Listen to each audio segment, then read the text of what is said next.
You've been in so many movies that sometimes I forget. Oh yeah, How to Train Your Dragon. Indeed. That franchise is massive. It is. You are the voice of Hiccup. I know. It's huge with... No, let me finish.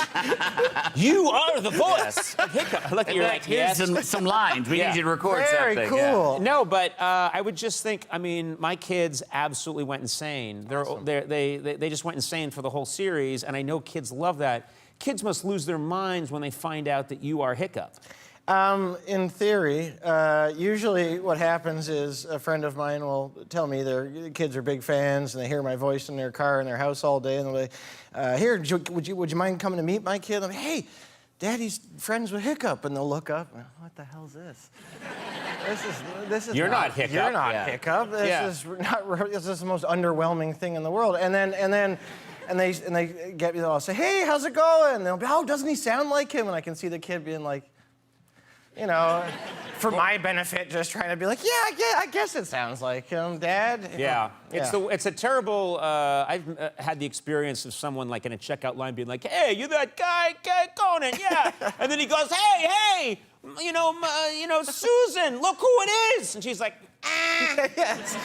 And he's like, no, tell her who you are. Yeah, exactly. Like, That's the best one. It's friends making you, or it's someone else making you. It's the worst. I'm like, what? Tell them, I know, what are you from? Tell them what you're from. And then I'm like, you want me to list everything for the past 20 years? There's a lot of them. And that is an exercise in diminishing returns. Because let me tell you, it's never the thing you'll say that they recognize you from. Like, what are you from? I don't know, Tropic Thunder? No, that's not it. This is the end? No. Well, I'm just getting older. We're both just getting closer to death here in this conversation. So.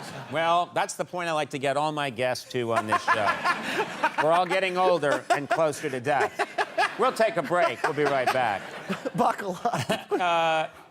Now, you know that you obviously you have a bit of a Canadian accent. And that's not news to you, but I'm told that you don't hear it when you're doing Hiccup, when you're the voice of Hiccup in the How to Train Your Dragon movies, but I understand that you started to sneak it in a little bit towards the end? Yeah, it was more just kind of like I stopped listening to them when they would tell me that I sounded Canadian. You know, so like on the first movie, I, got a lot to prove and want to impress everybody. And so every time they say, oh, you said tomorrow, you got to say tomorrow or something. Or you said sorry and we say sorry. And so all that stuff.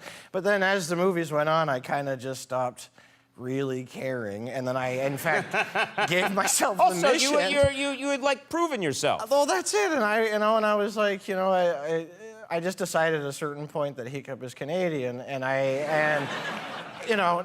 there's no logic, there's not a paper trail behind that realization. It's just I just decided it, and I remember on the third one. Someone said, oh, Jake, can we do another take? You sounded kind of Canadian there. And I kind of snapped. I was like, oh, were the Vikings American? I wasn't aware that that's what happened. That's you throwing a fit. It's a very polite, Jay Baruchel fit you had there. Grounded in historical accuracy, as always.